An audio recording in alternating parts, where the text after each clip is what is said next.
So we're going to continue on with finishing up our response to prayer. And we talked about action 2 weeks ago, and we talked about direct action, if you remember. We were talking about basically God specifically engaging, like directly into a situation, opening a jail cell, fill in the blank. You can God does a lot of things where it's like, here's the prayer, and boom, he responds immediately. And it's only by him. There's really nobody else involved. There's a lot of instances like that.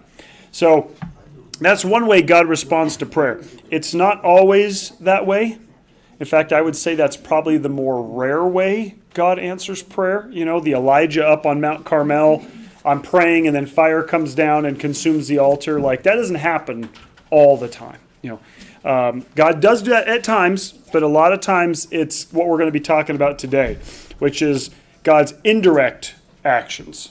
Right? And these are harder to detect because it doesn't necessarily have these fingerprints that are quite like the whole fire from the mountain consume the altar and the after the prayer type of a thing. You can still put his name on it and you can still see his hand, but it comes through other means. And so we're going to look at those today.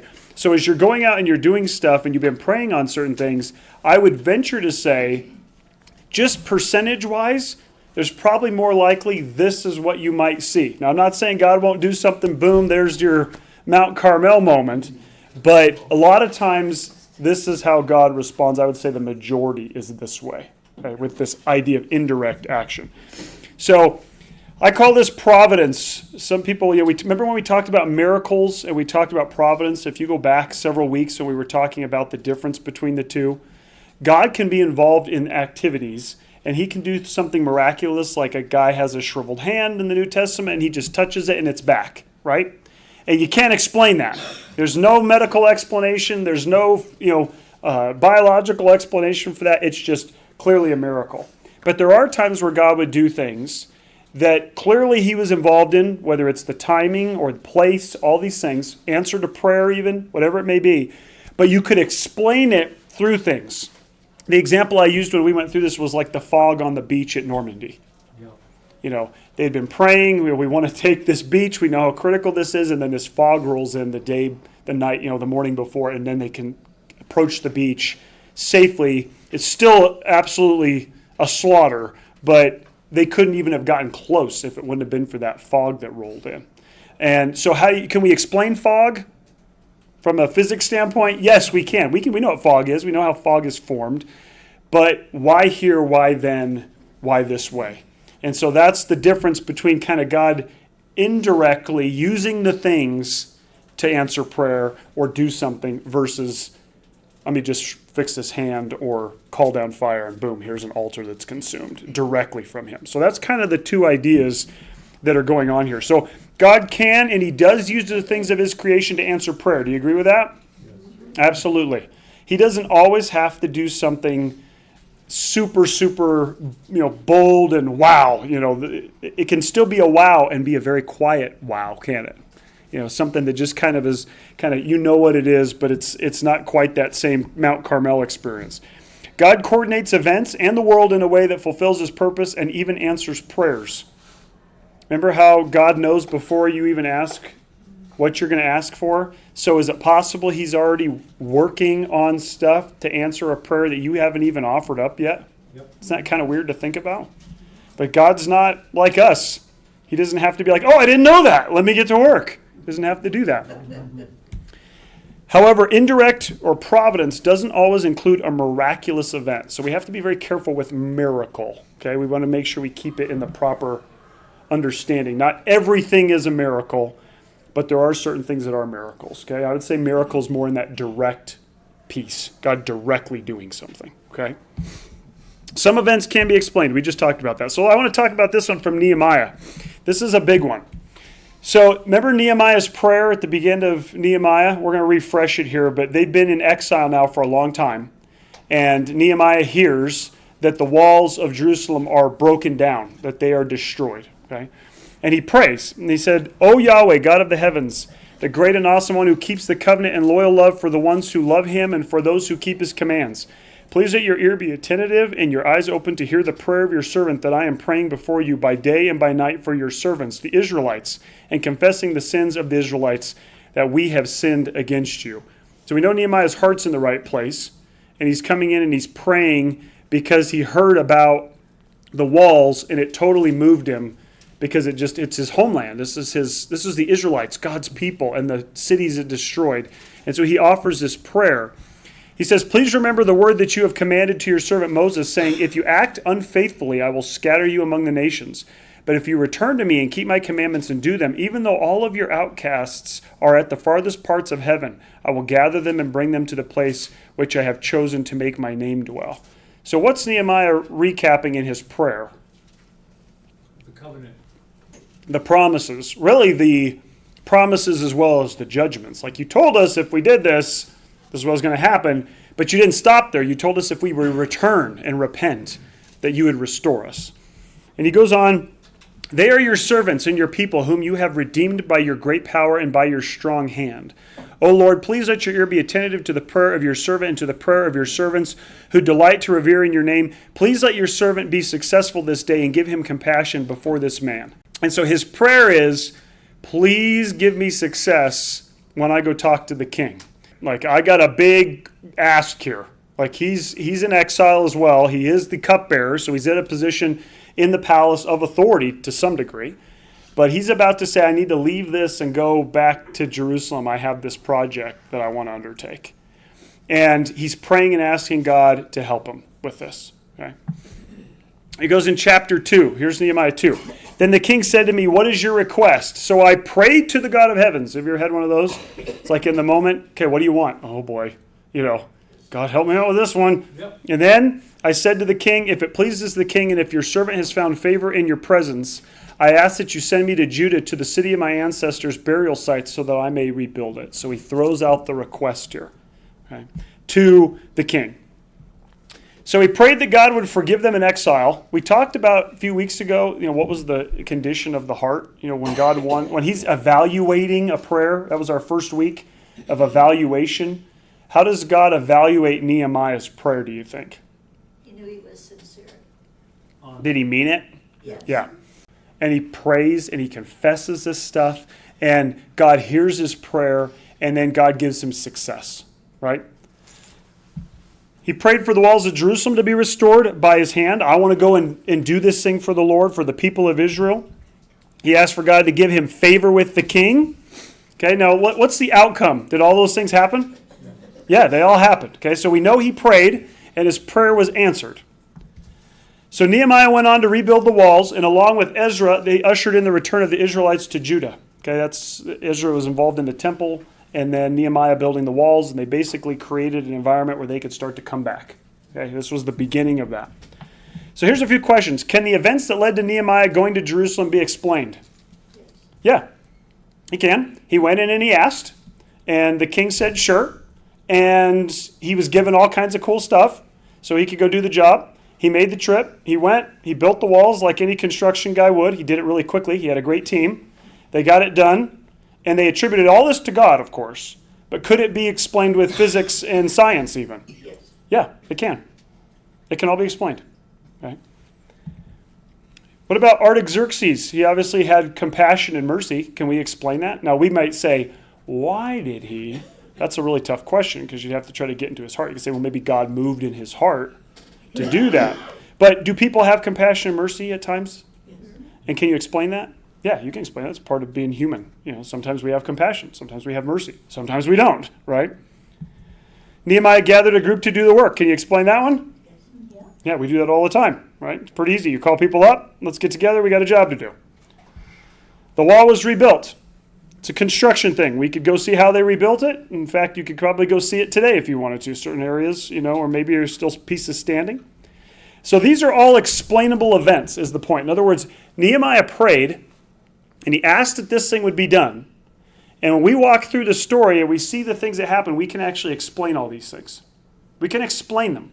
It's not like all of a sudden he prays the walls will be rebuilt and somebody blinks and all of a sudden these walls miraculously appear in Jerusalem. Could God have done that?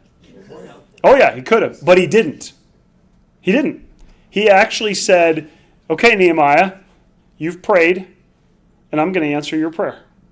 And he also prayed, do you think he prayed in line with what God would want? Yes. Yeah. So he knew also what God wanted. And he prayed with that. And then he was able to say, okay, use me. Use me in this thing. I'm not going to just throw the prayer up and then sit on my hands and say, you build the walls, God. What does he do? He says, use me. How can I do this? Here's what I want to do. God, give me success. Answer my prayer, please. And he does. Now, here's an interesting thing. He says, then I said to the king, if it pleases the king, and if your servant has found favor in your presence, I ask that you send me to Judah to the city of my ancestors' burial site so that I may rebuild it. With the queen sitting beside him, the king said to me, how long will your journey be, and when will you return? So it pleased the king, and he sent me, and I set for him an appointed time. So he prayed, and then he throws it out to the king, and what's the king's response? How long will you be gone? Yeah, okay.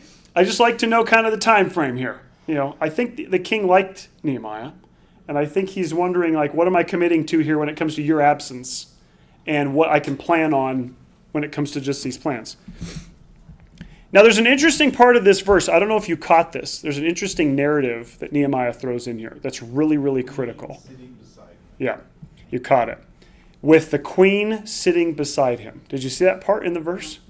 So it seems kind of strange because he's talking about how he asked the king what he could do, and he says, can I go and rebuild it? And then he throws in this random sentence with the queen sitting beside him, which he could have just said, well, the king said to me, and he not thrown in the queen sitting beside him phrase. Why did he include that? So why was this mentioned? Maybe it's because the queen had some influence and Nehemiah wanted to make sure his readers caught this. Okay. The question I had was, who is this queen? Who is this queen that's sitting there? Now let me go back. Here's Esther chapter 2. When the turn came near for Esther's daughter of Abihail, the uncle of Mordecai, who had taken her as a daughter to go to the king, she did not ask anything except what Hegai, the eunuch of the king who was in charge of the women, advised. And Esther carried favor in the eyes of everyone that saw her. Esther was taken to King, this is Ahasuerus, to his palace in the 10th month, that is Tebeth, in the 7th year of his reign. Now, why am I telling you that? Who's Ahasuerus? This is Artaxerxes' dad. So the king that Nehemiah is standing before is Esther's son. Oh, wow. Esther's son. Okay? Cool. And who is sitting there? The queen mother. And who is that? Most likely, Esther. Now, do you think that had a play in Nehemiah going and rebuilding the walls? Can that all be explained naturally? Yes. But was God answering Nehemiah's prayer? And he had been working about this for maybe years before in an indirect way. Yes. Okay, that's the key here. The king loved Esther more than all the women, and she won his favor and loyalty more than all of the virgins, so he put a royal crown on her head and made her queen instead of Vashti. So if you've read the book of Esther, you get the story of how Esther saved the Jews basically from being annihilated, and then she takes this position in the royal palace. So I'm calling her the Queen of Providence because some scholars actually believe the queen that's mentioned by Nehemiah is in fact Esther. Okay? Yep. That she's the queen. Esther was chosen to be queen by King Ahasuerus, and some scholars actually hold that King Ahasuerus is the same name. Ahasuerus is a phrase that can just mean the king. It doesn't necessarily mean like the name of the person. It could be like a title almost. Okay? And so they think it's another way of referring to Artaxerxes or Xerxes the First. Okay? So that's why they're trying to figure out who are these people. And Nehemiah is here before Xerxes' son, Artaxerxes. Okay? So there's no question Artaxerxes was influenced by Esther. And I think that's probably why Nehemiah feels like it's important to say the queen was there. The queen was in the room. Because if it's your mom, and when the king would die, the queen would actually get like a promotion. She became this remnant of that kingship, and so she would a lot of times be given even a higher place of power in the new administration. And so that's normal in the Eastern civilizations. They would have the queen mother. If the king died or the king was kind of disabled in some places, the queen mother would take over. Think about Ahab and Jezebel. That's one where it went bad, right? Did she have a lot of influence? Oh yeah, I mean, led the kingdom into a really bad place. Okay, and so the queen has a lot of influence. So I think that might be what Nehemiah is referring to. The queen was present. And all this to say, see how God heard Nehemiah's prayer? But how did he answer it? Look at all these things that in his greatness and his wisdom, he was able to organize even in advance and put together so that all this could come together. So when Nehemiah says, please give me favor with the king, God says, it's done. Like it's already done. It's done. Don't worry about it. So it is kind of weird to think about the timelines of biblical history, but Nehemiah and Esther did overlap in time. She was there while he was also there. And just based on these kings and different people that were in power. And so God knows before we ask what we need. We're actually told that by Jesus in the New Testament. Don't babble on like a bunch of pagans, he says, because your Father already knows what you need before you ask. That doesn't mean don't pray, but you don't have to be too concerned like God somehow isn't going to understand. He's going to forget. He doesn't actually know what I need unless I say something and make him aware. It was funny because last week when I was sick, I had a wedding to do last Friday and Saturday. Okay, so I started getting this tickly throat like Wednesday, Thursday. I started getting a little bit more. Friday, I'm not feeling too good, but I went to this rehearsal. I did the rehearsal. So Saturday, I get up and I'm like, okay, I got to go to do this wedding. Okay, it's in the afternoon. I'm not feeling great. But I'm feeling good enough that I can go do it and I can give the little message and I can do this stuff. But as I'm getting ready to leave the house, I'm just gritting my teeth and I'm praying and I'm like, God, I have had this wedding scheduled for 6 months. Like, why today? Like, of all the days that I feel gross, why could it not have been a different day? And so I'm kind of saying that, not really saying I want any talk. I just want to get my thoughts out to you, God, and then I'm off in the car, and here I go, right? Not interested in conversation. I just want to lament, I'm mad at you, kind of a thing. So I get home, I get through the wedding, it goes well. I get home, and then I'm sick, okay? And it's interesting because Sunday morning I got up, and I was like 102 fever. I was really sick, and I was sick all day on Sunday last week. And I'm going, if it would have been one day different, I would have missed all of this stuff completely. Like I would have been in huge trouble. So here I am lamenting about how God's timing isn't right. But you know what? He said, I got you through that.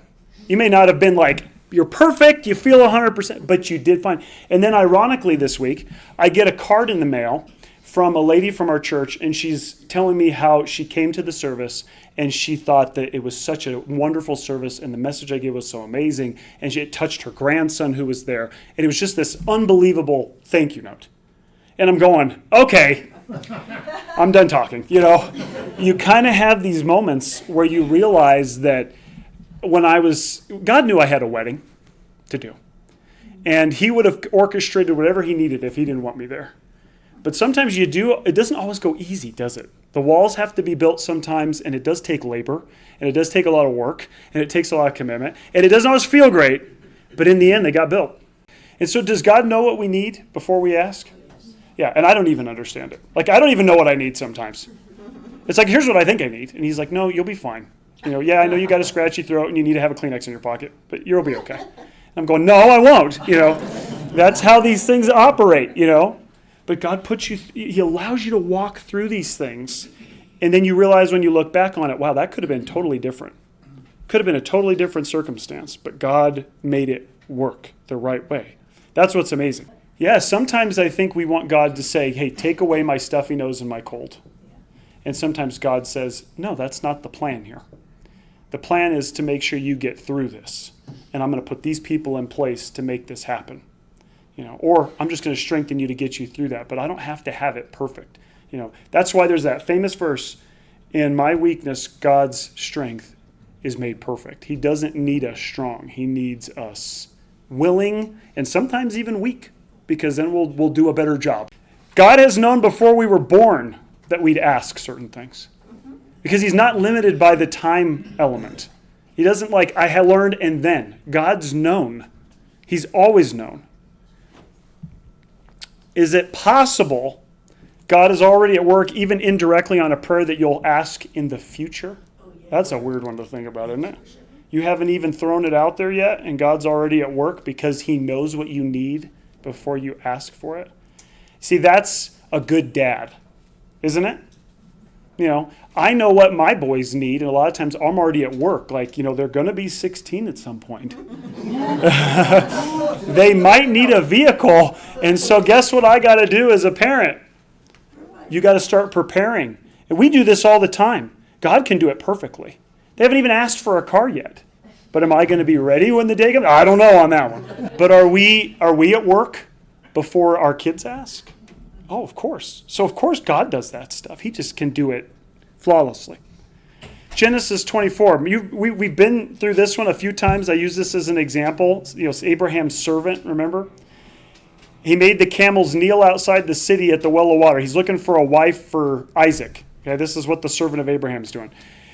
So he makes the camels kneel outside the city at the well of water at the time of the evening, toward the time the women went out to draw water. And he said, "O Yahweh, God of my master Abraham, please grant me success today. Show loyal love to my master Abraham.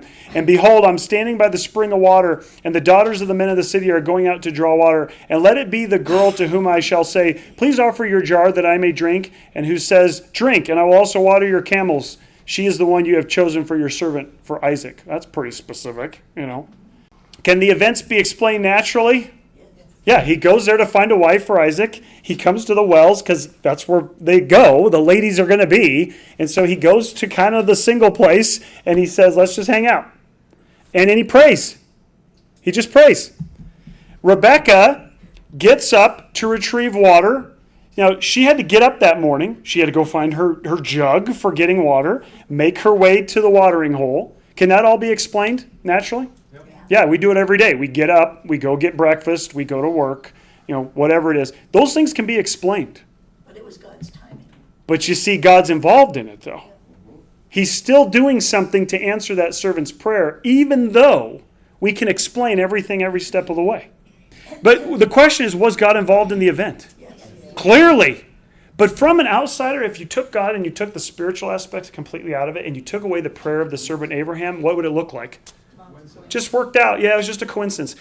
They thought everything was divinely planned. Everything happened because God either allowed it, made it happen, fill in the blank. But there is no randomness, random chance. Think about how they used to make decisions in the Old Testament.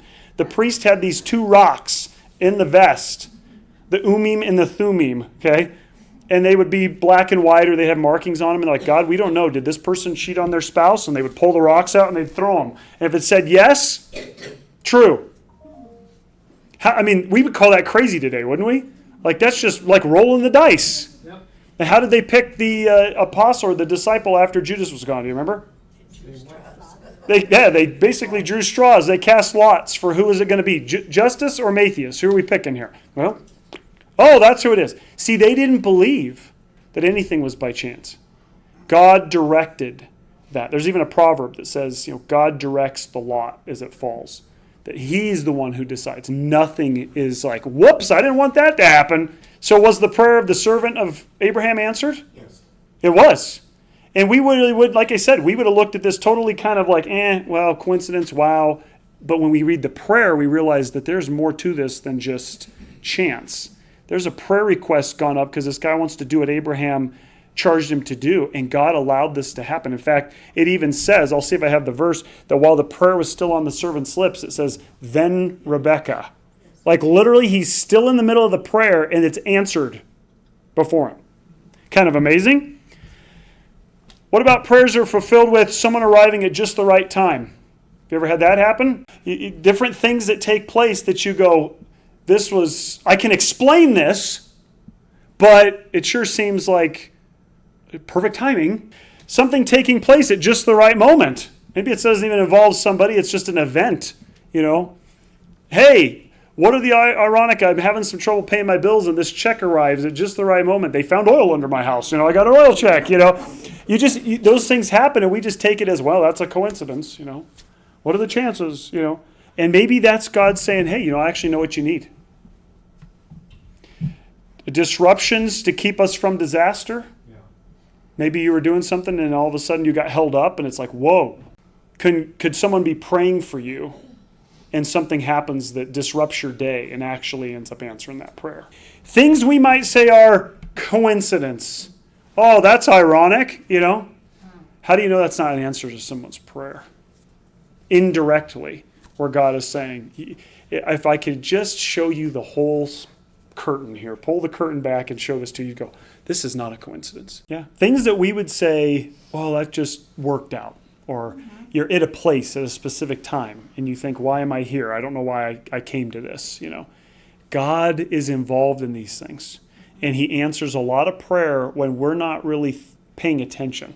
So I think sometimes in our secular society and even just kind of our de-spiritualized minds that we kind of live in this world where that's just craziness, is that we don't think about it like they used to think about it. How much is God involved in these things? How much is God actually answering prayer through these indirect activities? I think a lot. So what can we learn about God from these types of responses to our prayers? What does that teach us about his character? Well, he can and will use his creation at times. He doesn't always have to say, fire from heaven, boom, there you go. Sometimes he can say, I don't need to. I've created all this as my sandbox. I can use this however I want to do whatever I want. And he does that a lot. It's interesting because I kind of call this something that speaks a little more softly. It's not quite as attention grabbing unless you're really paying attention and looking for God. Anybody calls fire down from a mountain, it's going to be all over the news, right? Look what happened. This guy went up there and he prayed and look what came down and there's no water or dirt left, There must be a connection here and it gets all this attention. But it's in these soft speakings that unless you're really looking, you might not even hear the words. Then he, Elijah, said, I have been very zealous for Yahweh, the God of hosts, for the Israelites have forsaken your covenant. They have demolished your altars and they have killed your prophets with the sword. I alone am left over and they seek to take my life. Is that true? Yes. It's actually not. Why? Because there are many people who are still loyal to Yahweh that he has to tell him, you're not alone. It just seems like you are in the moment. I have a remnant left that's mine that have not bowed a knee to Baal. So you're not all alone. Just know that it feels that way right now. Okay? And then he goes on. He said, go out and stand on the mountain before Yahweh. This is what Carl was talking about. Suddenly Yahweh was passing by with a great and strong wind, ripping the mountains and crushing rocks before Yahweh. But Yahweh was not in the wind. After the wind, there was an earthquake, but Yahweh was not in the earthquake. After the earthquake was a fire, but Yahweh was not in the fire. After the fire, there was the sound of a gentle whisper. It happened at that moment Elijah heard. He covered his face with his cloak. He went out and stood at the entrance of the cave. Suddenly a voice came to him and said, Elijah, why are you here? How come it wasn't the earthquake that this came? How come it wasn't the fire? I would say most of the time, he doesn't need dramatic. Now, when you get into Revelation and he wants attention, he will be dramatic. And he will make sure everyone knows who's in charge. But there's a lot of the time in between those events where it's this. You go out and you stand, and after the storm and everything passes, if you're listening, you're going to hear the gentle whisper piece, the quiet, the more covert answer to your prayer, right? It's just, we like the dramatic. We like the attention grabbing. God, get my attention so there's no mistake here. You have to be in a relationship with God that you know him and he knows you, obviously, but you have to know him so that you can hear the little talks, the little whispers. Okay? If you're always looking for the big boom, you're going to miss 90%, I think, of what God probably says. Because a lot of it is just this. Why are you here? After all this dramatic stuff happens. So what can we learn about God from these types of prayers and responses to prayers? He wants to use others to answer prayers. Would you agree with that? Yes. I mean, that's kind of the whole design. Why do Genesis 4? Why create man to begin with? You didn't need any of this stuff. You didn't need us. So why'd you do it? Because I want you to participate. Do you don't think that's changed? I mean, why would God's heart change on that? I want you to participate in the answering of that prayer over there.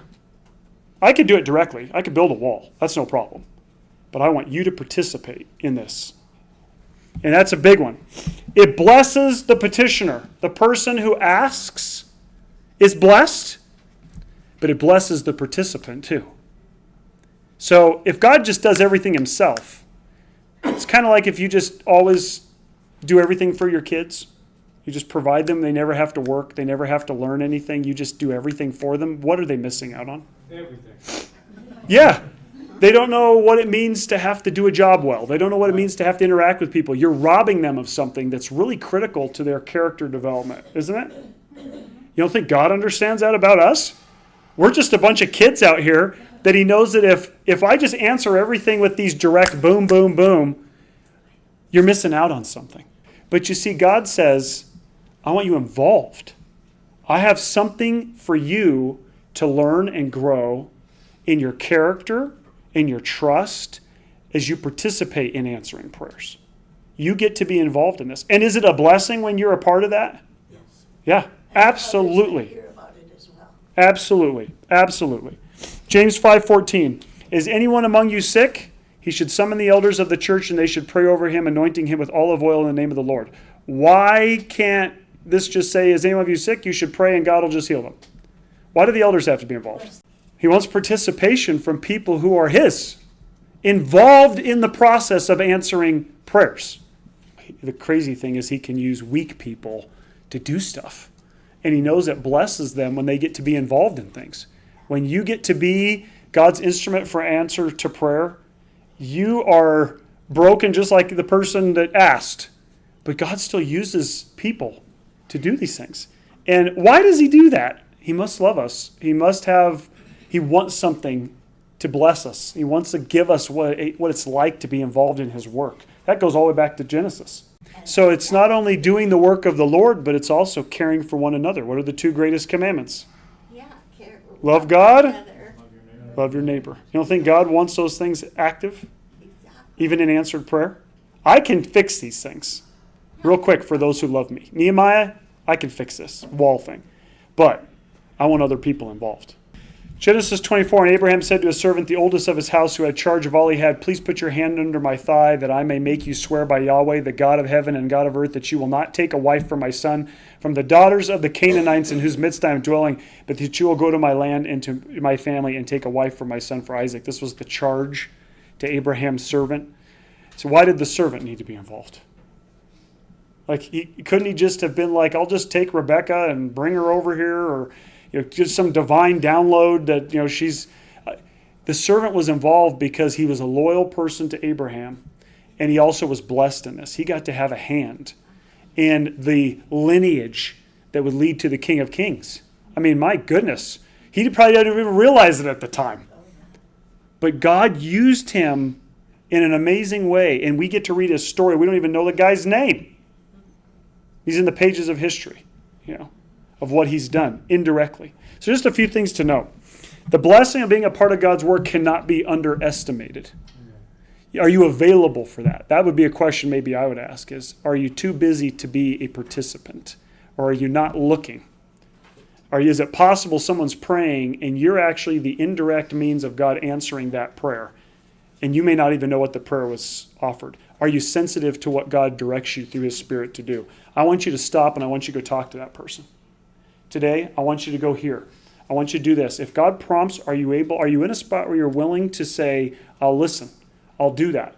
Because you never know what God might do with that. He might prompt you to go somewhere and boom, you go, why am I here? And God uses that. The key is just be listening. Listen for the whisper that comes after everything. Just be sensitive to that. Ask God, just be in conversation. You'll recognize his voice then. Are you walking through your life looking to be an instrument of God in answered prayer? Sometimes we're kind of like, I'm going from here to there, and there is no disruptions along this road. I am not interested. And God's saying, well, then I can't really use you. Because I need someone who, I know you've got to get from here to there. But are you willing along the way, if I prompt you to do this, or talk to that person in the waiting room, or whatever, different things. How many people are praying right now for help, and God can use you and I to provide it? There's a lot. We just sometimes don't think, we say, well, God will answer that. God will take care of that. But maybe he wants to use us to answer these prayers. God didn't need a Nehemiah or an Esther. You realize that? But he used them. He could have overthrown Persia by his own hand, but he didn't. God doesn't need anyone, but he's invited all of his children to receive the fulfillment, the joy, and the satisfaction of working with their Father. I think that's what it comes down to. When we're trying to figure out what's God's heart in all this, it's the same reason he created us to begin with. I want you to participate in this wonderful work that I have. And answering prayer is a big thing that God does.